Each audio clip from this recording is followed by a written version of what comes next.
بسم اللہ الرحمن الرحیم۔ ہمارا اصول فقہ کا کورس چل رہا تھا تو ہم مصادر شریعت کی بات ڈسکس کر رہے ہیں۔ مصادر شریعت میں کچھ مصادر کا ہم نے مطالعہ کر لیا تھا جن میں سے اجماع، قیاس وغیرہ اہم مصادر شریعت تھے۔ تو آج ہم کوشش کریں گے کہ ہماری مصادر شریعت کی جو بات ہے یہ مکمل ہو جائے، کمپلیٹ ہو جائے۔ تو ہم نے کچھ بنیادی مصادر کا تذکرہ کیا تھا سب سے پہلے، کتاب اللہ اور سنت رسول۔ پھر ہم نے کہا کچھ ثانوی مصادر ہیں، سیکنڈری سورسز ہیں۔ ان سیکنڈری سورسز کی بحث ہم ڈسکس کر رہے تھے، جن میں سب سے پہلے ہم نے پڑھا اجماع کو، consensus, agreement of Muslim scholars on a particular legal issue. دوسرا کیا ہے؟ قیاس، اینالوجیکل ڈیڈکشن جسے کہتے ہیں۔ اور اس کے بعد ہم نے ڈسکس کیا کچھ اور اصولوں کو، جن میں ایک مصلحت یعنی مصلحت مرسلہ، اس کے علاوہ مصلحت مرسلہ جسے پبلک انٹرسٹ کہتے ہیں۔ اس کے علاوہ ہم نے سد الذرائع کو ڈسکس کیا، بلاکیج آف مینز۔ اس کے علاوہ ہم نے استحسان کو ڈسکس کیا کہ ہم نے کہا تھا کہ بعض علماء کا کہنا یہ ہے، معاصر علماء کا، کہ یہ استحسان وہی ہے جو ہمارے ہاں قانون میں جسے ایکوٹی کا کانسیپٹ کہتے ہیں۔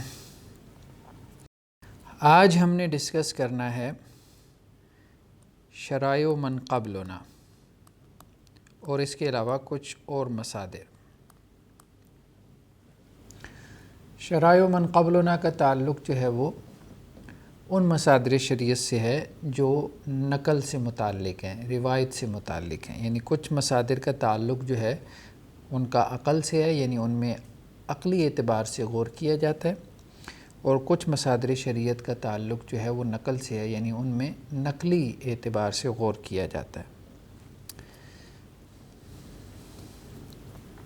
شرائع من قبلنا جو ہے اس کی 4 صورتیں ہیں۔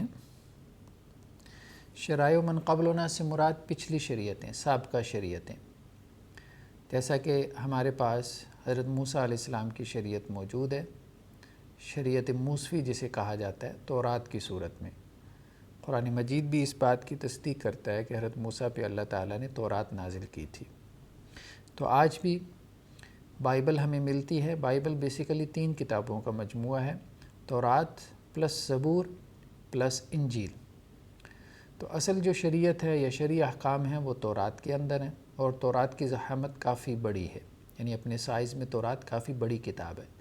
زبور جو ہے وہ بیسیکلی حمد کے ترانے ہیں، یعنی اس میں اللہ عز و جل کی حمد و ثنا ہے، اس میں کوئی احکامات وغیرہ نہیں ہیں۔ اور انجیل کا جو غالب کانٹینٹ ہے، یعنی اکثر و بیشتر جو بڑا ٹاپک ہے، موضوع ہے انجیل کا، وہ مواعظ ہیں، حضرت عیسیٰ علیہ السلام کے مواعظ ہیں، یعنی ان کی وعظ و نصیحت ہے، کیونکہ وہ یہودیوں کی اصلاح کے لیے، خاص طور پہ ان کے اخلاقی جو ان کے اندر گراوٹ پیدا ہو گئی تھی، اس کے لیے وہ مبعوث کیے گئے تھے۔ تو وہ نئی کوئی شریعت لے کر نہیں آئے تھے حضرت عیسیٰ علیہ السلام، بلکہ وہ یہی کہتے تھے کہ میں بنی اسرائیل کی گمی ہوئی، گم شدہ بھیڑوں کی تلاش کے لیے آیا ہوں، جنہوں نے حق کے راستے کو گم کر دیا ہے۔ تو حضرت عیسیٰ بھی گویا کہ تورات کی شریعت کو ہی فالو کر رہے تھے۔ تو حضرت موسیٰ علیہ السلام کا ٹائم پیریڈ تقریباً بنتا ہے 13 سے 1400 قبل مسیح۔ یہ تقریباً ٹائم پیریڈ بنتا ہے 1300 سے 1400 BC۔ مطلب ایگزیکٹلی تو ہم نہیں کہہ سکتے، راؤنڈ اباؤٹ یہی ہے۔ تو اس عرصے کے اندر یعنی 1300-1400 سال تک جو شریعت رہی ہے غالب طور پہ دین اسلام کی، وہ یہی موسوی شریعت رہی ہے، یعنی تورات کی شریعت جسے ہم کہتے ہیں۔ تو آج بھی چونکہ تورات ہمارے پاس موجود ہے اور مختلف زبانوں میں پبلش ہوتی ہے، جیسا کہ اردو میں بھی اس کا ترجمہ مل جاتا ہے۔ یہاں لاہور سے انارکلی سے بائبل سوسائٹی نے اس کو پبلش کیا۔ تو شرائع من قبلنا، پچھلی جو شریعتیں ہیں ان کے اندر جو اللہ کا حکم ہے اس کی شرعی حیثیت ہمارے لیے یعنی امت محمدیہ صلی اللہ علیہ وسلم کے لیے کیا ہے۔ تو پچھلی شریعتوں کے جو احکامات ہیں وہ 4 طرح کے ہیں۔ ایک وہ ہیں کہ جن کا ذکر پچھلی شریعتوں میں بھی آ گیا اور ہماری شریعت نے ان کی تائید کر دی، یعنی اب ہم اپنی شریعت کے پرسپیکٹو میں، محمدی شریعت کے پرسپیکٹو میں پچھلی شریعتوں کو ایویلیویٹ کر رہے ہیں، ان میں آنے والے احکامات کا ہم جائزہ لے رہے ہیں۔ تو اگر پچھلی شریعتوں میں ایک حکم آ گیا، جیسے وہاں پہ توحید کا اس بات ہے، توحید کا اس بات آج بھی ہمیں مل جاتا ہے پچھلی کتابوں میں، اگرچہ قرآن مجید کا بیان یہی ہے کہ پچھلی کتابوں میں جو ہے وہ تبدیلی ہو چکی ہے، ان کے ماننے والوں نے ان کے حروف کو بدل دیا، ان کے معنی کو بھی بدل دیا، ان میں تحریف کر دی، لیکن اس کے باوجود ہم یہ کلیم نہیں کر سکتے کہ پچھلی جو کتابیں ان کا لفظ بدل گیا، تبدیلی ہو گئی ہے، وہ اس طرح سے محفوظ نہیں رہیں جیسا کہ وہ نازل ہوئی تھیں، لیکن یہ ہے کہ کل کی کل تبدیل ہو گئیں تو یہ کہنا بھی مشکل ہے۔ اس کی وجہ یہ ہے کہ آج بھی ہمیں جو آج بھی بائبل پبلش ہوتی ہے مختلف زبانوں میں، انگریزی میں، اردو میں، عربی میں، اس میں ہمیں کچھ احکامات ایسے ملتے ہیں کہ جن کی تائید ہماری شریعت سے بھی ہوتی ہے، ٹھیک ہے، جیسے توحید کا اس بات ہے، نماز کا حکم ہے، ٹھیک ہے، قربانی کا حکم ہے، ٹھیک ہے، اسی طرح سے جو ہے وہ روزے کا حکم ہے۔ تو یہ وہ احکامات ہیں جو پچھلی شریعتوں میں بھی موجود تھے اور ہماری شریعت میں بھی ان احکامات کو باقی رکھا گیا، لیکن ہماری شریعت نے آ کے ہمیں یہ بتایا کہ اللہ تعالیٰ نے پچھلی شریعتوں پہ، یعنی پچھلی قوموں میں بھی اللہ تعالیٰ نے یہ چیز فرض کی تھی، اور تمہاری شریعت میں بھی، اور تم پر بھی یہ فرض کی گئی ہے۔ جیسے قرآن مجید میں ہے، یا ایھا الذین آمنوا کتب علیکم الصیام، کتب علیکم الصیام، تم پر روزہ رکھنا کیا کیا گیا؟ فرض کر دیا گیا۔ کما کتب علی الذین من قبلکم، کما کتب علی الذین من قبلکم، اب قرآن نے خود کہہ دیا نا کہ پچھلی شریعتوں میں بھی روزہ رکھنا کیا تھا؟ فرض تھا، ٹھیک، تم پہ بھی فرض ہے اور پہلوں پہ بھی یہ فرض تھا۔ تو اگر ہماری شریعت میں پچھلی شریعت کا کوئی حکم بیان ہو جائے، ایک حکم پچھلی شریعت میں بھی ہے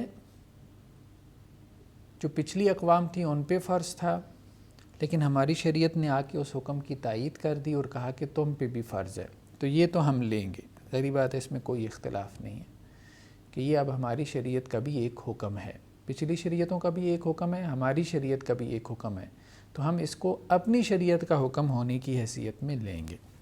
دوسرا کیا ہے کہ ہماری شریعت نے آ کے پہلی شریعت کے کسی حکم کی تنسیخ کر دی ہو، یعنی اس کو منسوخ قرار دے دیا ہو، ٹھیک ہے، تو اب ظاہری بات ہے ہماری شریعت نے جب اس کو منسوخ قرار دے دیا تو اب ہم پچھلی شریعت کے حکم کو نہیں لیں گے۔ جیسے سجدہ تعظیمی، سجدہ تعظیمی جو ہے وہ پچھلی شریعتوں میں جائز تھا۔ قرآن مجید میں ہم سورہ یوسف میں دیکھتے ہیں کہ حضرت یوسف علیہ السلام کے بھائیوں نے اور ان کے والدین نے ان کو سجدہ کیا اور وہ سجدہ تعظیمی تھا، تو یہ پچھلی شریعتوں میں جائز تھا، لیکن یہ ہے کہ ہماری شریعت میں یہ حرام ہے، ہماری شریعت میں یہ الاؤڈ نہیں ہے۔ اسی طرح مال غنیمت کو لے لیں، مال غنیمت جو ہے اللہ کے رسول صلی اللہ علیہ وسلم نے فرمایا کہ پچھلی جو شریعتیں تھیں ان میں مال غنیمت حلال نہیں تھا، پچھلی شریعتوں میں مال غنیمت جائز نہیں تھا، حرام تھا، لیکن ہماری شریعت میں مال غنیمت کیا ہے؟ جائز ہے۔ تو اگر ہماری شریعت نے پچھلی شریعت کا حکم بیان کیا اور ساتھ میں یہ بتا دیا کہ پچھلی شریعت میں یہ تھا لیکن اس شریعت میں محمد صلی اللہ علیہ وسلم کی شریعت میں یہ حکم ہے، تو ہم ظاہری بات ہے اپنی شریعت کا حکم لیں گے، ہم پچھلی شریعت کا حکم نہیں لیں گے، کیونکہ وہ منسوخ حکم ہے۔ ہماری شریعت نے بتا دیا کہ ہماری شریعت میں وہ حکم جاری نہیں ہوگا۔ تیسرا کیا ہے؟ تذکرہ،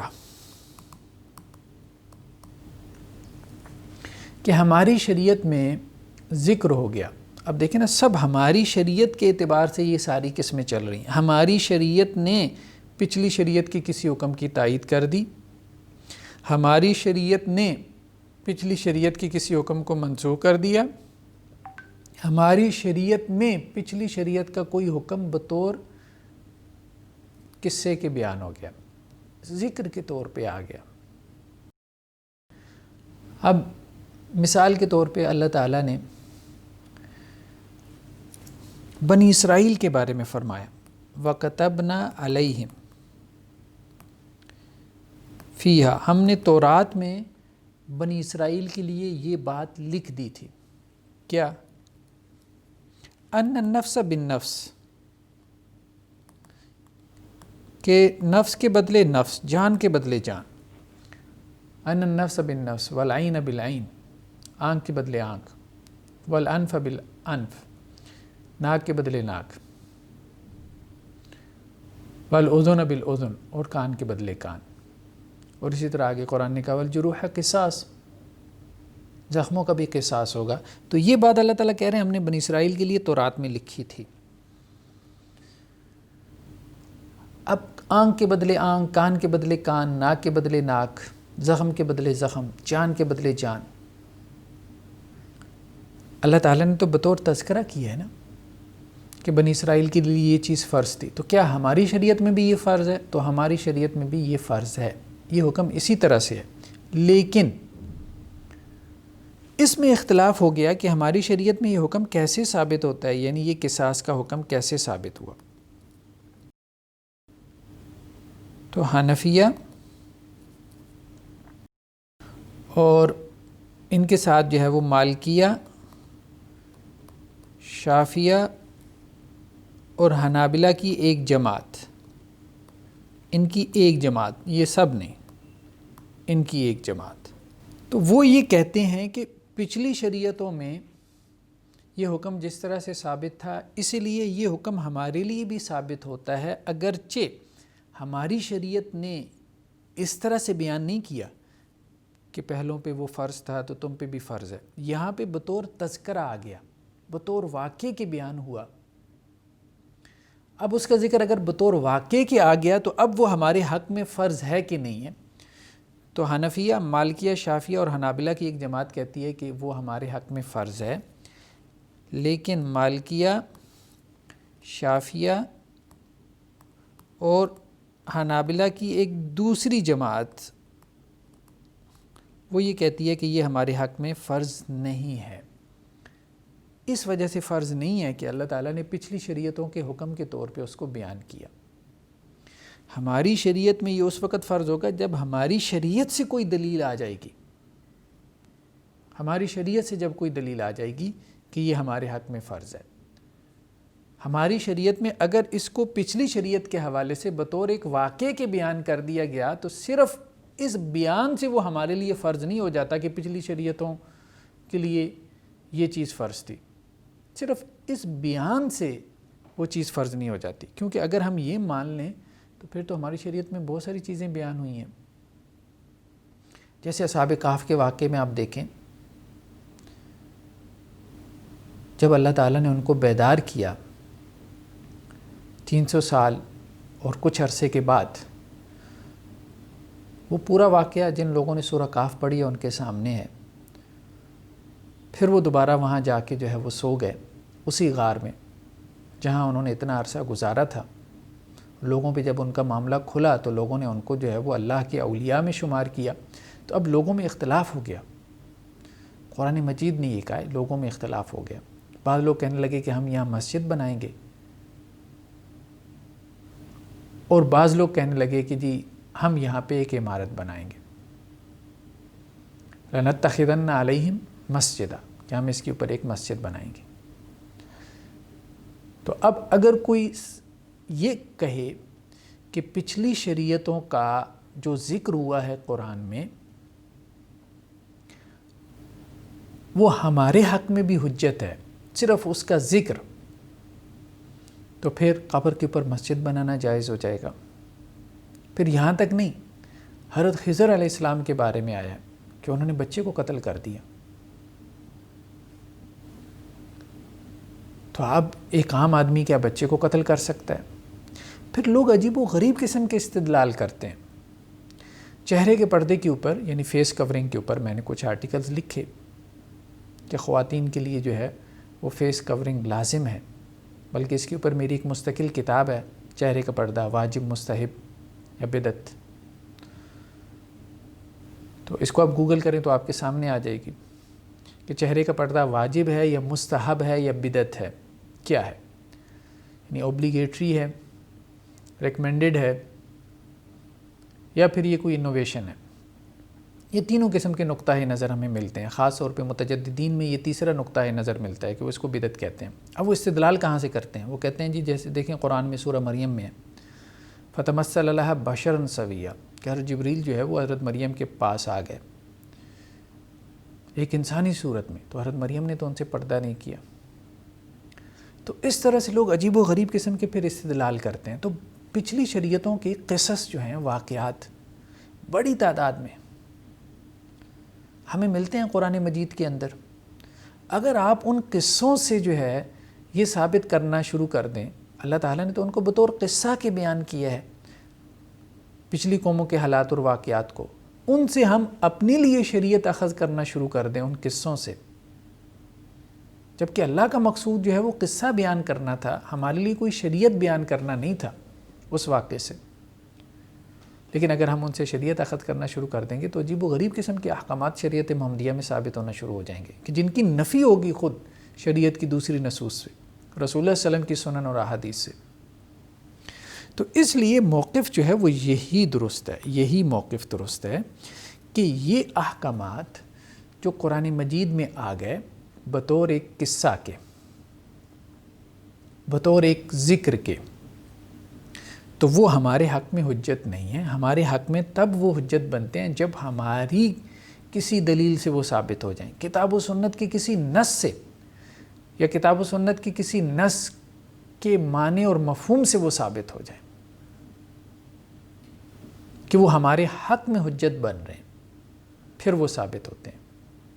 صرف بطور تذکرہ ان کا آ جانا ہماری نصوص میں تو یہ کافی نہیں ہے کہ ہم ان کو اپنے حق میں حجت مانیں، ان شرعی احکام کو۔ تو یہی رائے جو ہے وہ درست معلوم ہوتی ہے، کیونکہ اللہ تعالیٰ نے بہت ساری چیزوں کو بطور قصہ کے بیان کیا، اور اللہ کا اصل مقصود جسے منشأ متکلم کہتے ہیں وہ بھی پچھلی قوموں کے حالات اور واقعات بیان کرنا ہے، نہ کہ شریعت کا بیان۔ شریعت کے بیان کا قرآن مجید کا اپنا ایک انداز ہے جس کو ہم نے قواعد لغوی عربیہ میں ڈسکس کیا۔ پھر اس سے پہلے ہم نے جب قرآن کی بات کی تھی، قرآن کو بطور مصدر شریعت کے ہم نے ڈسکس کیا، تو اس نے ہم نے بیان کیا تھا کہ قرآن میں شرعی حکم بیان کرنے کا ایک انداز ہے، ایک معروف انداز اور اسلوب ہے۔ اس معروف انداز اور اسلوب میں حکم شرعی بیان ہوگا تو ہم اس کو حکم شرعی سمجھیں گے، ورنہ وہ حکم شرعی نہیں ہے، وہ ایک واقعے کا بیان ہے کہ یہ واقعہ ہوا ہے، اور اس واقعے کے بیان میں مختلف حکمتیں پوشیدہ تھیں، کیونکہ اس وقت ظاہری بات ہے کہ جب قرآن مجید نازل ہو رہا تھا تو عرب معاشرے میں، خاص طور پہ مدینہ کے اندر، مدنی قرآن میں، تو یہود کو بھی مخاطب کیا گیا کیونکہ وہ مدینہ میں رہتے تھے۔ ان کے 3 قبائل تھے، بنو قینقاع، بنو نذیر، بنو قریظہ، پھر بعد میں وہ خیبر میں چلے گئے۔ چوتھی صورت کیا ہے؟ چوتھی صورت یہ ہے کہ ہماری شریعت میں وہ غیر موجود ہوں، تو یہ حجت ہے، یہ حجت نہیں ہے، یہ بھی حجت نہیں ہے راجح قول کے مطابق، اور جو غیر موجود ہیں ہماری شریعت میں وہ بھی حجت نہیں ہے۔ یعنی وہ احکامات جو پچھلی شریعتوں میں تو ہیں لیکن ہماری شریعت میں ان کا ذکر بھی نہیں آیا۔ ہم جب بائبل کا مطالعہ کرتے ہیں تو ہمیں پتہ چلتا ہے کہ ہاں پچھلی قوموں پہ یہ چیزیں فرض کی گئی تھی، یا ان کے لیے یہ احکامات نازل ہوئے تھے، تو ہمارے حق میں کیا ہیں وہ حجت نہیں ہے، کیونکہ تمام اہل علم کا اس بات پہ اتفاق ہے کہ پچھلی شریعتیں کیا ہو چکی ہیں؟ پچھلی شریعتیں منسوخ ہو چکی ہیں۔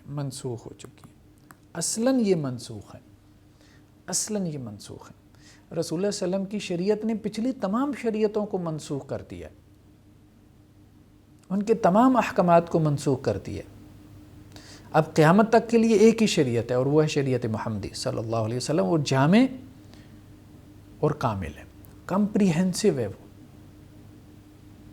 وہ محتاج نہیں ہے کسی بات میں کہ اسے پچھلی شریعتوں سے کوئی دلیل پکڑنی پڑے، اسے اس کی ضرورت نہیں۔ لیکن یہاں پہ خاص طور پہ ہم غامدی صاحب کو دیکھتے ہیں کہ جب وہ مصادر شریعت کو بیان کرتے ہیں تو ان کے ہاں مصادر شریعت کی ترتیب کیا ہے غامدی صاحب کے ہاں؟ وہ یہ کہتے ہیں سب سے پہلے جو ہے وہ یہ فطرت ہے. سب سے پہلے کیا ہے؟ فطرت کے حقائق، یعنی کچھ دین ایسا ہے جو اللہ تعالیٰ نے انسانی فطرت میں رکھ دیا ہے. پھر اس کے بعد وہ یہ کہتے ہیں سنت ابراہیمی. پھر کچھ دین ایسا ہے جو حضرت ابراہیم علیہ السلام سے چلا ہے، جسے وہ سنت ابراہیمی کہتے ہیں، اور وہ رہتی دنیا تک باقی رہے گا. تیسرا مصدر سورس آف شریعہ وہ کہتے ہیں کہ پچھلی کتابیں، سابقہ کتب، سابقہ آسمانی صحائف، وہ یہ کہتے ہیں کہ ان میں بھی اللہ کا حکم موجود ہے. جیسے میوزک کے اوپر جب ان کا جو آرگن ہے، مجلہ ہے ماہنامہ اشراق، اس میں بحث کی گئی کہ میوزک حرام ہے یا حلال ہے، جائز ہے یا ناجائز ہے، تو سابقہ آسمانی صحائف سے انہوں نے استدلال کیا، زبور سے استدلال کیا کہ حضرت داؤد علیہ السلام ان کے پاس تو ایسے ایسے انسٹرومنٹس تھے، آلات موسیقی تھے کہ جن کو بجا کے وہ حمد کے ترانے جو ہے وہ گایا کرتے تھے. تو وہ سابقہ آسمانی صحائف سے استدلال کرتے ہیں یہاں پہ. یعنی ہماری شریعت میں وہ چیزیں موجود نہیں ہیں. اسی طرح جب مصوری کا بیان آیا، تو سابقہ آسمانی صحائف میں ہے کہ حضرت سلیمان علیہ السلام نے فرشتوں کے مجسمے بنوائے تھے، فرشتوں کے مجسمے. تو وہ اس سے استدلال کرتے ہیں کہ مجسمہ سازی جو ہے وہ جائز ہے، کیونکہ سابقہ شریعتوں میں یہ جائز تھی.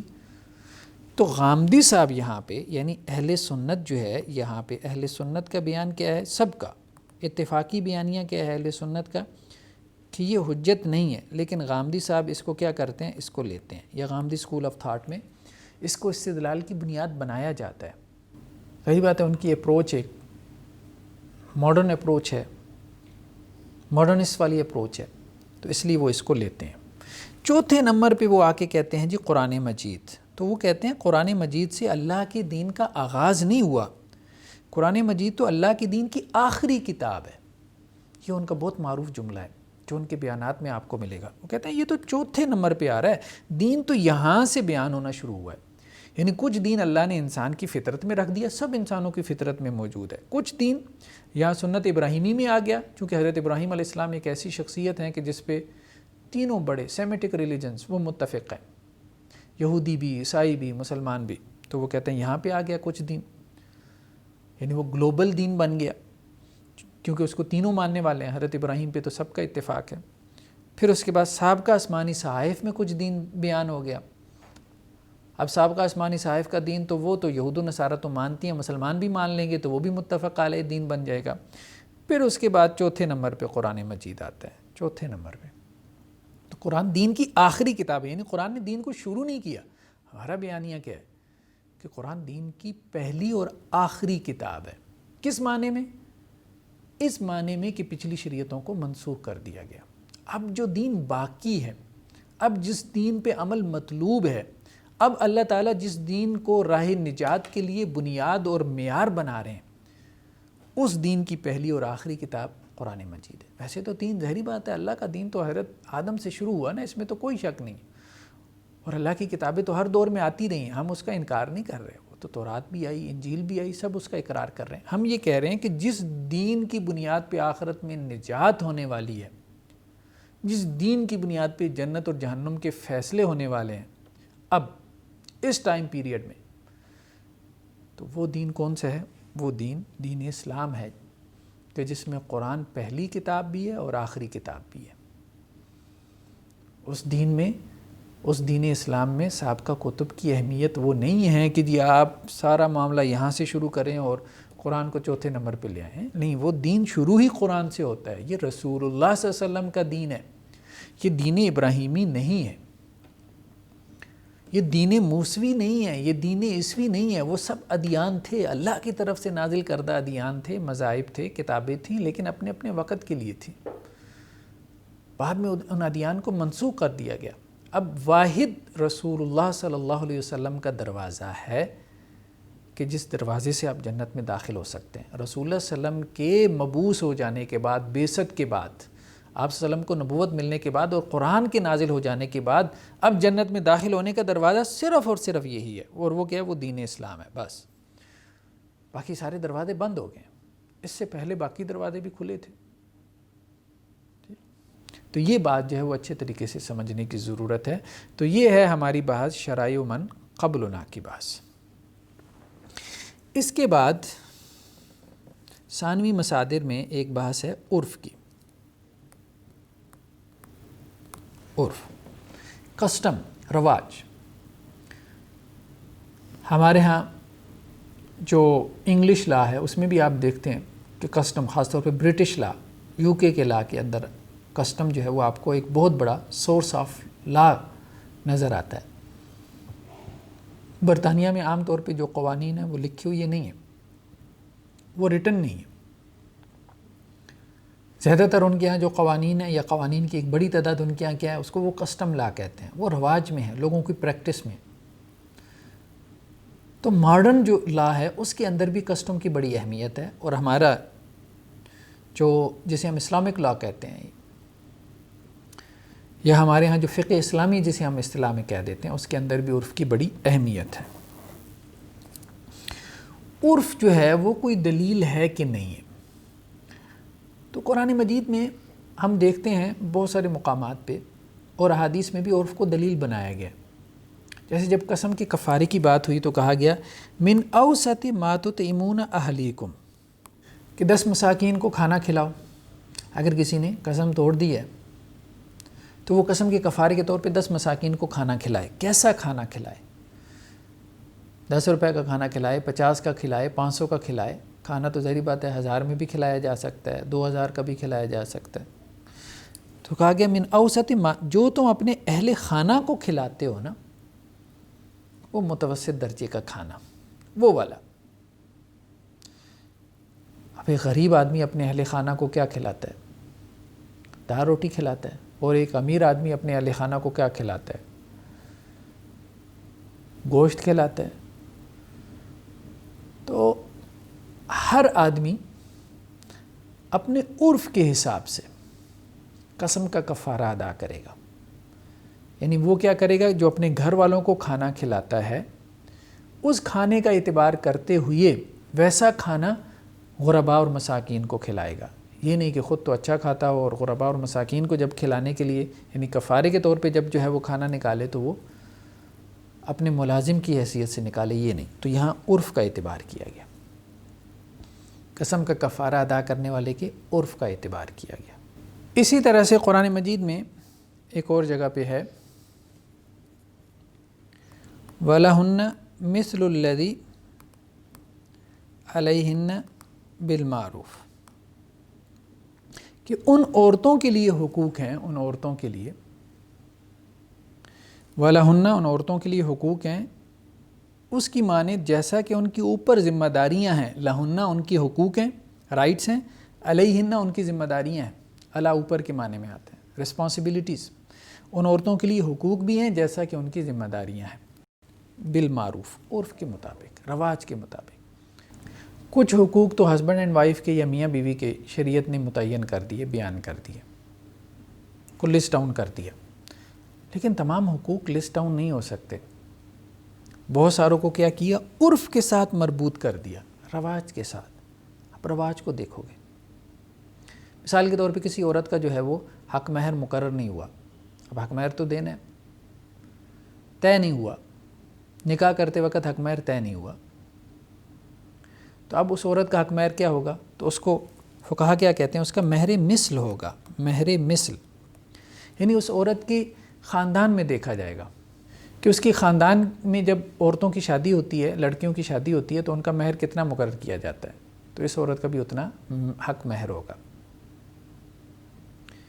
اسی طرح سے مثال کے طور پہ ایک بہت مسئلہ آج کل کے مفتیان کرام کے پاس آتا ہے کہ کیا عورت کے لیے یہ لازم ہے کہ وہ ساس سسر کی خدمت کرے، یعنی بیوی کے یا بہو کے لیے لازم ہے کہ وہ اپنے ساس سسر کی خدمت کرے. یہ مسئلہ بہت زیادہ مفتیان کرام کے پاس آتا ہے. تو کہنے کا مقصد یہ ہے کہ بہت ساری چیزیں جو ہے نا وہ ہمیں عرف کی طرف دیکھنا پڑتا ہے.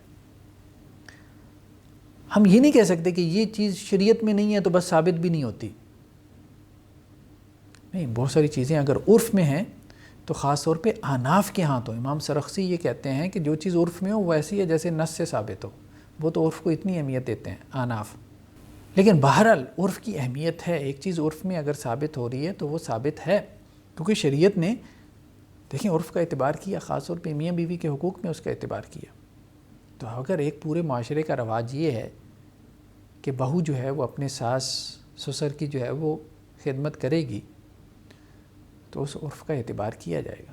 اب یہ کہنا کہ جی آپ شریعت سے نص لا کے دکھائیں، تو یہ نص تو پھر شوہر کے بارے میں بھی نہیں ہے کہ وہ اپنی بیوی کو جو ہے وہ اتنا کما کے دے۔ مطلب ایک طرف آپ یہ کہہ رہے ہیں کہ جی عورت کی ذمہ داری اگر ثابت کرنی ہے تو نص لے کے آئیں، تو اگر آپ نے شوہر کی ذمہ داری ثابت کرنی ہے تو وہ بھی تو نص سے ثابت کریں، پھر وہ عرف سے کیوں ثابت کر رہے ہیں؟ آپ نے شوہر کے اوپر ذمہ داری ڈال دی کہ جی وہ بجلی کا بل ادا کرے، وہ گیس کا کنیکشن لگوا کے دے، وہ واسا کے اور پی ٹی سی ایل کے بل ادا کرے، وہ اس کو ایسا ایسا جو ہے وہ مکان بنا کے دے، وہ ایسا ایسا اس کو فرنیچر خرید کے دے، وہ اس کو گھر میں جو ہے وہ سپلٹ اے سی لگوا کے دے، وہ اس کو گھر میں جو ہے وہ فریج رکھوا کے دے۔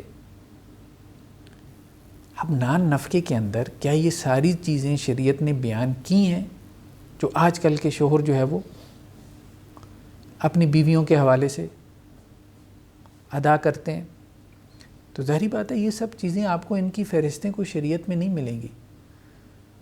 تو جب شوہر سے آپ یہ تقاضا کر رہے ہیں کہ جی وہ بیوی کی یہ ضرورتیں پوری کرے، یہ ضرورتیں پوری کرے، اور اس میں کوئی نص بھی موجود نہیں ہے، آپ صرف یہ کہتے ہیں بھئی حالات کا تقاضا ہے، بلکہ لوگ تو یہاں تک کہتے ہیں کہ بھئی جس خاندان سے آپ لڑکی لے کے آئے ہو، اگر اس خاندان میں رواج یہ ہے کہ میڈ گھر میں رکھی جاتی ہے تو اپنی بیوی کو جو ہے وہ میڈ رکھ کے دو۔ ٹھیک ہے، شوہر کی استطاعت ہے تو وہ میڈ رکھ کے دے، ہم اس بات کو مانتے ہیں۔ تو اگر عرف ہے کہ جس خاندان سے آپ لڑکی لے کے آ رہے ہیں اس کو میڈ فراہم کی جاتی ہے تو آپ اپنی بیوی کو میڈ فراہم کریں گے، شوہر کو ہم کہیں گے کہ وہ عرف کا لحاظ کرے۔ لیکن دوسری طرف عورت کو بھی تو اس کا لحاظ کرنا چاہیے نا۔ جب عورت کے دینے کی باری آتی ہے تو پھر آپ کہتے ہیں کہ جی نص لے کے آئیں، جب عورت کی ذمہ داری کی بات آتی ہے تو آپ کہتے ہیں جی نص لے کے آئیں، کہاں پہ لکھا ہوا ہے کہ ساس سسر کی خدمت جو ہے وہ بہو کی ذمہ داری ہے؟ لیکن جب عورت کے لینے کی باری آتی ہے تو پھر آپ کے پاس بھی نص نہیں ہے، پھر آپ کہتے ہیں جی نہیں، رواج کو دیکھیں گے، کسٹم کو دیکھیں گے، عرف کو دیکھیں گے، خاندان کو دیکھیں گے۔ تو اس طرح سے نہیں، اگر اعتدال ہمیں پیدا کرنا ہے تو ہمیں پھر دونوں طرف ہی عرف کو دلیل بنانا ہے، دونوں طرف ہی عرف کو دلیل بنانا ہے۔ میرا کراچی میں جانا ہوا تو کئی مذہبی نوجوانوں نے مجھے یہ بات کہی کہ ہمارے خاندان والے وہ چونکہ مذہبی ذہن نہیں رکھتے، اب میں کسی تحریک یا جماعت کے ساتھ اٹھنے بیٹھنے کی وجہ سے، کسی درس قرآن کے حلقے میں شمولیت کی وجہ سے میرا مذہبی ذہن ہو گیا، تو اب میں یہ چاہتا ہوں، یعنی وہ نوجوان یہ کہنے لگے کہ ہم یہ چاہتے ہیں کہ ہم دینی گھرانوں میں دینی لڑکیوں سے شادی کریں، لیکن جب ہم اپنے گھروں میں بات کرتے ہیں تو ان کا دینی مذہبی ذہن تو نہیں ہے۔ ایک تو اس وجہ سے وہ انکار کرتے ہیں، اور دوسرا وہ یہ کہتے ہیں کہ مذہبی عورت کو گھر لانے کا مطلب یہ ہے کہ ایک بوجھ اٹھا کے گھر لے آؤ۔ تو میں نے کہا یہ کیا بات ہوئی، یہ کیوں سوچ پیدا ہوئی ہے؟ تو انہوں نے کہا یہاں کراچی میں مفتیان کرام نے یہ فتویٰ دیا ہوا ہے کہ عورت کی کوئی ذمہ داری نہیں ہے کہ شوہر کے کپڑے دھوئے، عورت کی کوئی ذمہ داری نہیں ہے کہ شوہر کو کھانا پکا کے دے، کیونکہ کوئی نص ہی نہیں ہے۔ تو اس لیے مذہبی عورت جو ہے وہ یہ آگے سے مفتیان کرام کے فتوے جو ہے وہ بیان کرنا شروع کر دیتی ہے۔ لوگ کہتے ہیں بہتر ہے آپ ایک دنیا دار خاتون جو ہے وہ لے کے آئیں، کم از کم وہ گھر کا کوئی کام کاج تو کرے گی، کچھ آپ سے لے گی تو کچھ آپ کو ریٹرن بھی تو کرے گی۔ تو آپ اب دیکھیں کہ اس سے سوسائٹی میں کتنا فساد برپا ہو رہا ہے کہ چند مفتیان کرام نے اپنے فتاویٰ کے اندر عرف کا دھیان نہیں کیا، عرف کا لحاظ نہیں کیا، تو ان کا فتویٰ کیا ہو گیا؟ غیر متوازن ہو گیا، اور اس سے سوسائٹی میں بگاڑ پیدا ہونا شروع ہو گیا۔ تو یہ سب اصول وہ ہیں کہ فتویٰ دیتے ہوئے ان کے لحاظ کرنے سے آپ کے فتویٰ میں توازن پیدا ہوگا، توازن پیدا ہوگا۔ ٹھیک ہے، عرف جو ہے وہ اس کی دو قسمیں ہیں، ہر جگہ ہم عرف کو دلیل نہیں بنا سکتے، یہ بات درست ہے، ہر جگہ ہم عرف کو دلیل نہیں بنا سکتے۔ تو اس لیے ایک تو بحث ہے عرف کی حجیت کی، اہم بحث ہے جس پہ ہم نے کچھ ڈسکشن کی ہے. ایک اس کی بحث ہے حجیت کی، ٹھیک ہے، کہ عرف حجت ہے. تو ہم نے کہا اس کے دلائل کیا ہیں؟ قرآن میں ہیں کہ عرف حجت ہے، اس کے دلائل جو ہے وہ حدیث میں ہیں کہ عرف جو ہے وہ حجت ہے. جیسے رسول اللہ صلی اللہ علیہ وسلم نے حضرت ابو سفیان رضی اللہ عنہ کی جو بیوی تھیں حضرت ہندہ رضی اللہ عنہ، تو انہوں نے آپ صلی اللہ علیہ وسلم سے شکایت کی کہ ابو سفیان تو سردار ہیں، بہت پیسہ ہے ان کے پاس، لیکن مجھے دیتے نہیں ہیں. تو اللہ کے رسول نے کہا تھا کہ تم لے لیا کرو ان کو بتائے بغیر، اپنی ضرورت کے مطابق، اپنے لیے اور اپنے بیٹے کی ضرورت کے مطابق تم لے سکتی ہو، اس میں کوئی حرج نہیں، یہ چوری نہیں ہے. یعنی اپنے شوہر کے بٹوئے سے نکال لیا کرو. اب یہ عرف ہے نا. دوسرا ہم نے کہا کہ فقہا سب کے سب عرف کو مانتے ہیں، کچھ زیادہ مانتے ہیں، کچھ کم مانتے ہیں. جیسے جو کم مانتے ہیں ان میں کون ہیں؟ شوافی ہیں اور حنابلہ ہیں، کیونکہ انہوں نے قیاس کا اور استحسان کا استعمال بہت کم کیا یا نہیں کیا. اور جنہوں نے قیاس اور استحسان کا استعمال بہت زیادہ کیا جیسے احناف اور مالکیہ، تو یہ دونوں عرف کو بہت زیادہ مانتے ہیں. یہ بھی مانتے ہیں لیکن یہ زیادہ مانتے ہیں اس کو. جیسے آپ کو بتایا کہ امام سرخسی کے ہاں تو جو چیز عرف سے ثابت ہے وہ ایسے جیسے نص سے ثابت ہے. دوسری بحث جو ہے وہ کیا ہے؟ وہ عرف کی اقسام ہے. یعنی عرف، ہر قسم کا عرف حجت نہیں ہے. عرف جو ہے وہ ایک وہ ہوتا ہے جو عرف صحیح ہے، اور ایک عرف وہ ہے جو عرف فاسد ہے. یہ حجت ہے، یہ حجت نہیں ہے. عرف صحیح کون سا ہے؟ جو شرع کے موافق ہو، شرع کے موافق ہو، یا آپ یوں کہہ سکتے ہیں کہ جی نص کے خلاف نہ ہو، نص کے خلاف نہ ہو. ٹھیک ہے. مالکیہ اور احناف یہ کہتے ہیں کہ کسی قطعی دلیل کے خلاف نہ ہو، لیکن جمہور یہ کہتے ہیں کہ جی خبر واحد کے بھی خلاف نہ ہو. اور یہی بات ٹھیک ہے کہ کسی بھی نص کے خلاف نہ ہو، چاہے وہ قطعی دلیل ہے یا خبر واحد ہے، کسی بھی نص کے خلاف نہ ہو. وہ عرف صحیح ہے، وہ دلیل ہے، وہ حجت ہے. جو عرف تو فاسد ہے، یعنی کسی نص کے خلاف ہے یا شرع کے موافق نہیں ہے، تو وہ حجت نہیں ہے. مثال کے طور پہ بدعات جتنی ہوتی ہیں یہ سب بھی عرف ہی تو ہیں. بدعات تو عرف کسے کہتے ہیں؟ عرف رواج کو کہتے ہیں نا. ایک چیز ہے عادت جو ہے یہ فرد کی ہوتی ہے، اور عرف جو ہے یہ معاشرے کا ہوتا ہے. ٹھیک ہے، اس میں فرق ہے. عادت میں عادت فرق ہے، عرف معاشرے کا ہوتا ہے. تو بدعات بھی تو پورا معاشرہ اختیار کرتا ہے. ٹھیک ہے. مثال کے طور پہ ہمارے ہاں جیسے اب سالگرہ ہے، ٹھیک ہے، اسی طرح سے بسنت ہے، ٹھیک ہے، اسی طرح سے علماء کی ایک بڑی جو جماعت ہے وہ یہ کہتے ہیں کہ جی عید میلاد النبی ہے. ٹھیک ہے. اسی طرح سے اور بہت ساری چیزیں جو عرف میں ہیں لیکن ان کو جو ہے وہ دلیل نہیں مانا جاتا. جو عرف کو مانتے ہیں وہ بھی ان کو دلیل نہیں مانتے. کیوں نہیں مانتے؟ وہ یہ کہتے ہیں کہ یہ وہ عرف ہیں جو کہ عرف فاسد ہیں، شرع کے موافق نہیں ہیں، شرع کے کسی نص کے خلاف جا رہے ہیں یا شرع کے موافق نہیں. ٹھیک، تو اس لیے وہ اس کو حجت نہیں مانتے. تو بہرحال جو بھی عرف کو مانتے ہیں، کہنے کا مقصد یہ ان کے عرف دو قسم کا ہے، ایک عرف صحیح اور ایک عرف فاسد. تو وہ عرف صحیح کو مانتے ہیں، عرف فاسد کو نہیں مانتے. تو عرف جو ہے نا، خاص طور پہ جو ہمارے ڈسپیوٹس ہیں ان میں اب دیکھیں کہ کیسے ان کو ختم کرنے کے لیے ہمارے جو اختلافات ہیں، خاص طور پہ جو کورٹس میں چلے جاتے ہیں، ان کو ختم کرنے میں بہت ممد اور معاون ثابت ہو سکتا ہے. مثلا آپ بکرا منڈی میں جاتے ہیں کوئی جانور خریدنے کے لیے عید الاضحیٰ کے موقع پہ. تو جب آپ کوئی جانور خرید لیتے ہیں، کوئی گائے ہے، کوئی بکرا ہے، آپ نے خرید لیا، 40,000 میں خرید لیا. کوئی گائے تھی تو آپ نے 80,000 میں، 1,00,000 میں خرید لی. اب جب آپ پیسے پکڑاتے ہیں بیچنے والے کو، بائے کو، سیلر کو، تو آپ اس سے وہ بکرا، وہ گائے لے لیتے ہیں، لیکن اس کے گلے میں ایک رسی ہے، وہ اس رسی کو جو ہے وہ اتار لیتا ہے. آپ اسے کہتے ہیں کہ بھائی یہ رسی کیوں اتار رہے ہو؟ تو وہ کہتا ہے بھائی میں نے بکرا بیچا ہے، رسی نہیں بیچی.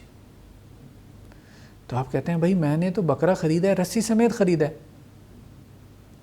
اب اگر یہ اختلاف کورٹ میں چلا جاتا ہے تو قاضی کیسے فیصلہ کرے گا؟ قاضی عرف کے مطابق فیصلہ کرے گا کہ جب اس سوسائٹی میں، اس علاقے میں جانور بیچا جاتا ہے تو اس کے گلے سے رسی اتاری جاتی ہے یا نہیں اتاری جاتی، تو جو عرف ہوگا اس کے مطابق فیصلہ ہوگا۔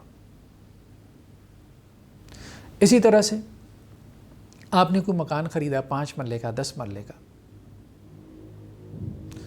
سودا ہو گیا۔ اب تو خیر یہ سب چیزوں کی لکھت پڑھت ہوتی ہے، لیکن کبھی ایسا بھی تھا اتنی لکھت پڑھت نہیں ہوتی۔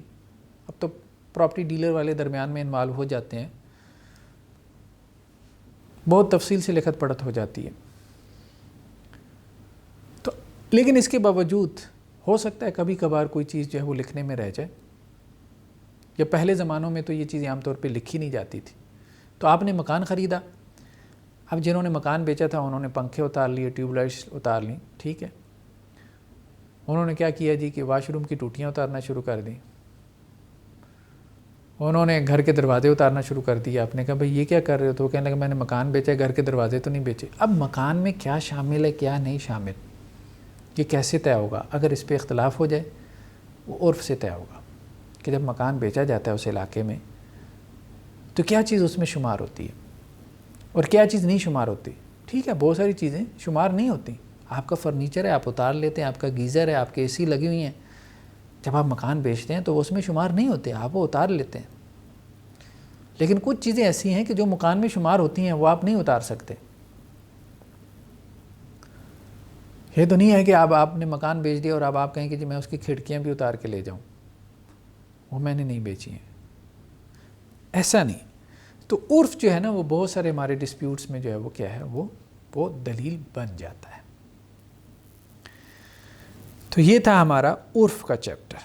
تو عرف کے بعد ایک اور مصدر شریعت جس کو ہم نے ڈسکس کرنا ہے، اور اس کے ساتھ ہی ہم مصادر شریعت کی بحث کو ہم مائنڈ اپ کر لیں گے۔ اس کے علاوہ بھی کچھ ہیں سورسز آف شریعہ ہیں جن پہ بحث موجود ہے، لیکن معروف یہی ہیں، اس لیے ہم اس کو زیادہ تفصیلی لیول پہ نہیں لے کے جانا چاہتے۔ تو یہ آخری جو مصدر ہے جس کو ہم ڈسکس کر رہے ہیں، اور اس کا نام کیا ہے؟ استصحاب۔ باب استفعال کا مصدر ہے استصحاب، صحبت سے، ٹھیک ہے، کسی چیز کی صحبت طلب کرنا، کیونکہ باب استفعال کا خاصہ ہے کہ اس میں طلب کا مفہوم پایا جاتا ہے۔ تو استصحاب جو ہے، استصحاب کیا چیز ہے، ٹیکنیکلی کیا چیز ہے، اس کا کیا معنی اور مفہوم ہے؟ ٹیکنیکلی جو ہے وہ استصحاب سے مراد یہ ہے کہ ایک حکم جو ہے بس وہی رہے۔ اگر کسی نے مخالف حکم ثابت کرنا ہے تو وہ اس کے لیے دلیل لے کے آئے۔ مثال کے طور پہ حرمت ہے تو وہ حرمت ہی ثابت رہے۔ ماضی میں ایک شے کا حکم کیا ہے؟ حرمت کا ہے، تو حال میں بھی آپ اس کے اوپر حرمت کا حکم جاری کریں گے، الا یہ کہ کوئی جواز کی دلیل لائی جائے۔ ماضی میں اگر جواز کا حکم ہے ماضی میں، تو حال میں بھی آپ جواز کا حکم جاری کریں گے، الا یہ کہ حال میں کوئی حرمت کی دلیل لیں۔ یعنی ایک چیز کا جو اصلاً حکم ہے وہی حکم اس کا جاری ہوگا۔ ایک چیز کا ایک مرتبہ ایک حکم ثابت ہو گیا تو اب اس کا وہی حکم ثابت رہے گا، الا یہ کہ مخالف حکم ثابت کر دیا جائے۔ اس کو ہم مثالوں سے بھی سمجھ سکتے ہیں، بلکہ اس کی جو اقسام ہے اس سے یہ تھوڑا سا واضح طور پہ ہمارے سامنے کھل کر آئے گا۔ ایک بات تو یہ ہے کہ یہ جو اس کی حجیت کی بحث ہے، حجیت میں کچھ علماء جو ہے وہ اس کو بہت زیادہ استعمال کرتے ہیں، جیسے ظاہریہ، یعنی جن اسکول آف تھاٹس نے قیاس کا، استحسان کا استعمال بالکل نہیں کیا تو وہ استصحاب کا استعمال بہت زیادہ کرتے ہیں، اور جنہوں نے قیاس اور استحسان کا درمیانے درجے کا استعمال کیا ہے، جیسے شوافع اور حنابلہ ہیں، تو ان کے ہاں یہ معتدل درجے میں استعمال ہوتا ہے، یعنی یہ سب سے زیادہ استعمال کرتے ہیں اور یہ معتدل درجے میں استعمال کرتے ہیں، شوافع اور حنابلہ۔ اور جو مالکیہ اور اور حنفیہ ہیں یہ سب سے کم استعمال کرتے ہیں اس کا، استصحاب کے پرنسپل کا، کیونکہ انہوں نے قیاس اور استحسان کو بہت زیادہ استعمال کر لیا نا۔ تو جنہوں نے قیاس اور استحسان کو بہت زیادہ استعمال کیا ان کو استصحاب کے اصول کی زیادہ ضرورت نہیں پڑی، لیکن انہوں نے بھی اس کو مانا ہے۔ شوافی اور حنابلہ یہ درمیانے درجے میں اس کو استعمال کرتے ہیں، کیونکہ ان کے یہاں قیاس اور استحسان درمیانے درجے میں مستعمل ہے، اور ظاہریہ چونکہ قیاس اور استحسان کو بالکل نہیں استعمال کرتے تو ان کے ہاں استصحاب بہت زیادہ استعمال ہوتا ہے، یہ والا۔ اگر ہم آئیں اس کی اقسام کی طرف، تو اس کی اقسام میں جیسے اس کی معروف اقسام میں ایک کیا ہے جسے کہتے ہیں استصحاب برات اصلیہ۔ برات اصلیہ یعنی اصلاً ہر شخص بری و ذمہ ہے، ٹھیک ہے۔ ایک شخص جب تک بالغ نہیں ہوا تو اس پہ کوئی حکم ثابت نہیں ہے، جب بالغ ہو جائے گا تو اس پہ کوئی حکم ثابت ہوگا۔ ایک شخص سویا ہوا ہے تو اس پہ کوئی حکم ثابت نہیں ہے، جب بیدار ہوگا تو ثابت ہوگا۔ ایک شخص جو ہے وہ مجنون ہے، پاگل ہے، اس پہ کوئی حکم ثابت نہیں ہے، وہ بری و ذمہ ہے ہر شرعی حکم سے، الا یہ کہ اس کے پاس عقل آ جائے۔ تو برات اصلیہ، اصل میں جو ایک شے کا حکم ہے وہی حکم ہم جاری کریں گے۔ والذی خلق لکم ما فی الارض جمیعا، یہی آیت استصحاب کے لیے دلیل بھی بنائی جاتی ہے۔ خلق لکم، اللہ نے پیدا کیا تمہارے لیے، ما فی الارض، ما فی الارض، جو زمین میں ہے۔ خلق لکم، لام، اس لام کو کہتے ہیں یہ لام منفیت کا ہے، یعنی بعض اہل علم نے کہا یہ لام کون سے منفیت کا ہے۔ اللہ نے تمہارے فائدے کے لیے پیدا کیا جو کچھ زمین میں ہے، یعنی اصل حکم کیا ہے ہر چیز کا، ما فی الارض، ہر چیز کا اصل حکم کیا ہے؟ جواز کا، کیونکہ اللہ کہہ رہے ہیں ہم نے وہ تمہارے فائدے کے لیے پیدا کیا، تو اصلاً ہر چیز جائز ہے، اصلاً ہر چیز جائز ہے، الا یہ کہ آپ اس کی ناجائز ہونے کی دلیل لے کے آئیں۔ تو یہ ہے برات اصلیہ، اصل کا حکم جو ہے وہ آپ جاری کریں گے، جو اس کا اصل حکم ہے، اور وہ اصل حکم کیا ہے؟ جواز کا۔ اصل حکم کیا ہے؟ کہ کوئی شرعی حکم کسی کے اوپر لاگو نہیں ہے، یعنی جب بچہ پیدا ہوتا ہے تو اس پہ کوئی شرعی حکم لاگو نہیں ہوتا، ہاں جب وہ بالغ ہو جاتا ہے پھر اس کے اوپر شریعت لاگو ہوتی ہے۔ دوسرا کیا ہے؟ اس کو عام طور پہ استصحاب شریعت یا احناف کے ہاں استصحاب عقل کا نام دیا جاتا ہے۔ کوئی شرعی حکم اگر ایک مرتبہ ثابت ہو گیا نا، ایک حکم اگر شرعاً ثابت ہو گیا یا ایک حکم اگر عقلاً ثابت ہو گیا تو آپ اب اس کو ثابت ہی مانیں گے۔ مثال کے طور پہ ایک آدمی جو ہے اس نے قرض لیا، ایک آدمی کے بارے میں ثابت ہو گیا کہ یہ مقروض ہے، یہ چیز ثابت ہو گئی کہ اس نے قرض لیا ہے، اس پہ گواہان موجود ہیں۔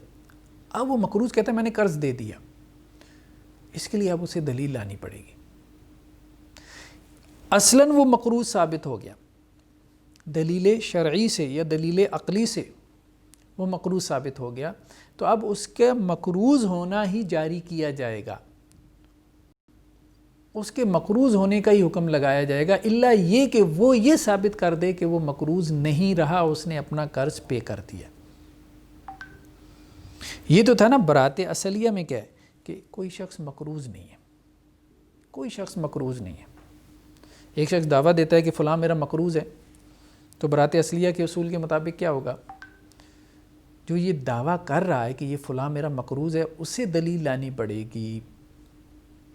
اب ایک شخص مقروض ثابت ہو گیا، یعنی اصلاً یہ ہے کہ جب ایک بندہ پیدا ہوتا ہے تو وہ مقروض نہیں ہوتا، تو یہاں تو جو یہ کہہ رہا ہے کہ فلاں میرا مقروض ہے اس کو دلیل لانی پڑے گی۔ اب یہ ہے کہ ایک بندے نے قرض لیا اور اس نے مانا ہے کہ میں مقروض ہوں، یا دو گواہان موجود ہیں جو یہ کہہ رہے ہیں کہ اس نے ہمارے سامنے قرض لیا یا لکھت پڑت ہوئی ہے، اب وہ مقروض کہتا ہے کہ جی میں نے قرض ادا کر دیا، تو اب اس کا قرض جو ہے وہ ادا نہیں ہوگا جب تک کہ وہ کوئی دلیل نہ لے کے آئے۔ تو یہاں وہ مقروض ہوگا اور یہاں پہ اصلاً وہ مقروض نہیں ہوگا، کیونکہ اصلاً وہ مقروض نہیں ہے، یہاں پہ وہ مقروض ثابت ہو گیا ہے، تو اب اس کو مقروض ثابت مانا جائے گا، الا یہ کہ وہ یہ ثابت کر دے کہ اس نے قرض ادا کر دیا ہے۔ تو یہ ہے شریعت یا عقل کی روشنی میں جب ایک حکم ثابت ہو جائے تو اس کو ثابت مانا جائے۔ تیسرا جسے ہم کہتے ہیں استصحاب حکم، یعنی فقہاء نے اس کو استصحاب حکم کا نام دیا۔ ایک دفعہ ایک حکم ثابت ہو گیا تو اب اس حکم کو مانا جائے، یعنی حکم کی بنیاد جسے کہا جاتا ہے یقین کے اوپر رکھی جائے، شک پہ نہ رکھی جائے، حکم کی بنیاد یقین پہ رکھی جائے، شک پر نہ رکھی جائے۔ جیسے مثال کے طور پہ وضو ہے، ایک مرتبہ ثابت ہو گیا کہ اس نے وضو کیا تھا، اسے یقین ہے کہ اس نے وضو کیا تھا، پھر اسے شک پڑ گیا کہ اس کا وضو ٹوٹ گیا ہے، تو اب کس کا اعتبار کرے گا؟ یقین کا اعتبار کرے گا، یقین کا اعتبار کرے گا۔ یعنی وہ وضو حکم ثابت ہے تو اب اس کو ثابت ہی مانے، اسے یہ یاد ہے پورے یقین سے کہ اس نے وضو کیا تھا، اب یہ شک ہے کہ اس کا وضو ٹوٹ گیا ہے، تو یقین اور شک میں سے کس پہلو کو لے؟ یقین کو لے۔ یہ کون کہتے ہیں؟ یہ جمہور کہتے ہیں۔ مالکیہ کہتے ہیں کہ نہیں، احتیاط اس میں ہے چونکہ شرع کا معاملہ ہے، تو مالکیہ کہتے ہیں کہ نہیں، شک کو لے۔ لیکن رسول اللہ صلی اللہ علیہ وسلم کی حدیث میں بھی ہے کہ شیطان تم میں سے آ کے کسی کو وسوسہ ڈالتا ہے کہ اس کا وضو ٹوٹ گیا، تو وہ کیا کرے؟ شیطان کو دفع کرنے کے لیے اعوذ باللہ پڑھ لیا کرے۔ تو جمہور کا موقف ہی ہمارے نزدیک جو ہے وہ راجح ہے، یعنی حنابلہ کا، احناف کا، شوافع کا یقین کا اعتبار ہوگا۔ اسی طرح سے اگر مثال کے طور پہ ایک اور مسئلہ طلاق ہے کہ شوہر نے جو ہے وہ اپنی بیوی کو طلاق دی، اب اسے یہ غلط فہمی لاحق ہوئی کہ اس نے 3 دی ہیں یا 1 دی ہے۔ اچھا، 1 کا اسے یقین ہے، 3 کا اسے شک ہے، تو اب جمہور کیا کہتے ہیں کہ جی وہ 1 کا اعتبار کرے گا، مالکیہ کہتے ہیں وہ 3 کا اعتبار کرے گا۔ اس کے بعد ہے استصحاب وصف، یعنی ایک چیز کا وصف ہے، اگر وہ ایک مرتبہ ثابت ہے تو اب اس وصف کو ثابت مانا جائے۔ مثال کے طور پہ پانی کا وصف کیا ہے؟ پانی کا وصف یہ ہے کہ پانی جو ہے وہ طاہر ہے، پانی کا وصف ہے کہ وہ طاہر ہے۔ اب آپ پانی کو طاہر ہی مانیں گے، الا یہ کہ اس کا وہ وصف جو ہے وہ کیا ہو؟ تبدیل ہو جائے طہارت کا۔ پانی یعنی اس کے 3 اوصاف ہیں، رنگ، بو، مزہ۔ پانی کا ایک رنگ ہے، کلر ہے، ایک اس کی بو ہے، آرڈر ہے، ایک اس کا مزہ ہے، ٹیسٹ ہے۔ اگر ان میں سے کوئی تبدیل ہو جائے تو پھر تو آپ کہہ سکتے ہیں کہ پانی کا وصف بدل گیا، یعنی طہارت۔ اگر یہ تبدیل نہ ہو تو پھر آپ یہ نہیں کہہ سکتے۔ لیکن اس میں بہرحال اختلاف ہے، اس میں شوافع اور حنابلہ جو ہیں وہ تو اس کو ثابت مانتے ہیں، استصحاب وصف کو، لیکن مالکیہ اور احناف یہ کہتے ہیں کہ یہ دفع مضرت میں، یعنی اگر آپ نے کسی سے مضرت، ضرر کو دور کرنا ہو تو پھر تو یہ حجت ہے، لیکن جلب منفعت میں، یعنی اس سے اس کا کوئی حق ثابت ہوتا ہو تو پھر یہ حجت نہیں۔ کوئی نئی منفعت، کوئی فائدہ ثابت ہوتا ہو تو اس میں نہیں۔ اس سے آپ ضرر کو دور کرنا چاہتے ہیں تو پھر تو آپ اس کو مان لیں، استصحاب کو، کہ اس قسم کو، لیکن اگر اسے کوئی فائدہ پہنچانا چاہتے ہیں تو پھر نہیں۔ مثال کے طور پہ گمشدہ آدمی، مسنگ پرسن جسے کہتے ہیں آپ، گمشدہ آدمی۔ اب گمشدہ آدمی جو ہے وہ زندہ ہے، اس کا وصف کیا ہے؟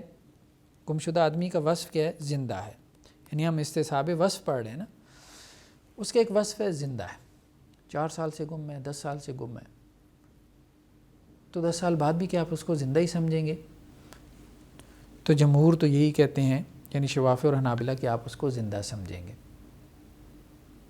آپ اس کو زندہ کنسیڈر کریں گے، ٹھیک ہے؟ یعنی اس کے جو ایسٹس ہیں، اس کا جو مال ہے وہ اس کا مال اور اس کے ایسٹس رہے گا، اس کو آپ وراثت بنا کے تقسیم نہیں کریں گے، کیونکہ وراثت تو بنتی ہے اس کے فوت ہونے کے ساتھ، تو ابھی تو آپ کو کوئی یقینی خبر نہیں ملی اس کے فوت ہونے کی، تو آپ اس کے مال کو مال وراثت نہیں بنائیں گے۔ اور اسی طرح اس کی جو منقوعہ ہے وہ بھی اس کی منقوعہ رہے گی، اس کے نکاح میں رہے گی اس کی بیوی، اس کو طلاق نہیں ہوگی یا اس کا نکاح ختم نہیں ہوگا، کیونکہ وہ بیوہ تو ہوئی نہیں، تو وہ زندہ ہے تو وہ زندہ ہی کنسیڈر کیا جائے گا۔ احناف یہ کہتے ہیں کہ دفع مضرت میں آپ اس کو حجت مان لیں، جلب منفعت میں نہ مانیں۔ اس کا مطلب کیا ہے؟ یعنی اس کے جو ایسٹس ہیں اپنے، جب وہ گم ہوا تھا تو اس وقت اس کی کچھ ایسٹس ہے، کچھ مال و دولت تھا، کچھ بھی تھا، اس کو تو آپ تقسیم نہ کریں، کیونکہ اس میں اس کے لیے ضرر ہے، نقصان ہے، کہ اس کا مال ہے، اس نے محنت سے کمایا ہے۔ لیکن یہ ہے کہ اس دوران میں 8-10 سال سے وہ مسنگ پرسن میں ہے، اگر کوئی اس کا رشتہ دار فوت ہو جاتا ہے، اس کا والد مثال کے طور پہ، اس کی والدہ، اور اب وہاں سے اس کو کوئی حصہ ملتا ہے تو یہ حصہ اس کو نہ ملے، یہ حصہ اس کو نہ ملے، نئی وراثت اس کے لیے ثابت نہ ہو، تو دفع مضرت میں وہ حجت مانتے ہیں، جلب منفعت میں نہیں۔ اور ایک اور قسم جو استصحاب کی گئی ہے وہ کیا ہے؟ وہ استصحاب حکم اجماع، یعنی ایک مسئلے میں اجماع ہو گیا، مثال کے طور پہ تیمم کب ہوگا؟ جب پانی نہیں ہوگا، جب پانی نہیں ہوگا تو اس وقت تیمم ہو سکتا ہے، پانی مل جائے تو تیمم نہیں ہوگا۔ اب ایک آدمی، اس نے نماز شروع کر دی، اس نے پانی تلاش کیا، اس کو نہیں ملا۔ عام طور پہ فقہا نے یہ کہا ہے کہ 1 کلومیٹر کے ریڈیس میں پانی تلاش کرے، بہرحال اس نے ممکن حد تک تلاش کی، اس کو پانی نہیں ملا، اس نے نماز کے لیے نیت باندھ لی، اس کے بعد اس کو پانی مل گیا۔ اب نماز میں کیسے پانی مل گیا؟ کچھ بھی ہو سکتا ہے، مثال کے طور پہ بارش شروع ہو گئی، دوسری تیسری رکعت میں تھا، بارش شروع ہو گئی، تو اب کیا وہ نماز مکمل کرے؟ یعنی یہ وہ شخص ہے کہ جس نے مقدور پر کوشش کی، ایفرٹ کی، پانی تلاش کیا، پانی نہیں ملا، اب اس نے تیمم کر کے نماز پڑھنا شروع کر دی، نماز پڑھ رہا ہے، دوسری تیسری رکعت میں ہے کہ اس کو پانی مل گیا، مثال کے طور پہ بارش شروع ہو گئی، تو اب کیا وہ اپنی نماز توڑے، وضو کرے اور دوبارہ نماز پڑھے، یا پھر وہ اپنی نماز کو جاری رکھے؟ تو اب اس میں بعض فقہا یہ کہتے ہیں کہ وہ اپنی نماز کو جاری رکھے، اور بعض فقہا یہ کہتے ہیں کہ وہ اپنی نماز کو توڑے اور وضو کرے۔ تو جو فقہا یہ کہتے ہیں کہ وہ اپنی نماز کو جاری رکھے تو وہ بیسیکلی اس کو جاری کرتے ہیں، حکم اجماع کو۔ حکم اجماع کیا ہے کہ پانی نہیں ملا تو اس نے تیمم کر لیا، تو اب تیمم تو اس نے جو ہے وہ کر لیا، پانی نہیں ملا تھا اس کو تو اس نے تیمم کر لیا، تو تیمم تو اس کے لیے اجماعاً جائز ہوا نا۔ پھر اس نے نماز شروع کی، یہ نماز جو اس نے شروع کی ہے تو اجماعاً اس کی نماز شروع کرنا تیمم کے ساتھ صحیح تھی، تو اس لیے اب اس کو ختم کرنا بھی اس کے لیے تیمم کے ساتھ صحیح ہے، تو اس کو دوبارہ نماز توڑ کے وضو کرنے کی ضرورت نہیں ہے۔ لیکن بعض فقہا کہتے ہیں کہ نہیں، چونکہ پانی مل گیا تو اس لیے اب وہ کیا کرے، دوبارہ وضو کرے۔ تو یہ ہمارا مصادر شریعت کے حوالے سے بحث تھی ہماری، جس میں ہم نے استصحاب کو بھی کچھ ڈسکس کر لیا۔ تو انشاءاللہ سے اب ہمارا آخری بڑا موضوع رہ گیا اجتہاد اور تقلید کا، وہ ہم نیکسٹ لیکچر میں اس کو ڈسکس کریں گے، اور اس کے ساتھ ہمارا اصول فقہ کا یہ جو کورس ہے، ایک بگننگ لیول کا آپ کہہ لیں کورس ہے جو ہم نے یونیورسٹی گریجویٹس کے لیے تیار کیا ہے، تاکہ انہیں کچھ جو ہے وہ یہ معلوم ہو کہ فقہا جو ہے وہ کس طرح سے محنت کرتے ہیں قرآن و سنت سے اللہ تعالیٰ کے حکم شرعی کو تلاش کرنے کے لیے، تو اس کا ایک اوور ویو مکمل ہو جائے گا۔ سبحانک اللہم و بحمدک نشہد ان لا الہ الا انت نستغفرک و نتوب الیک۔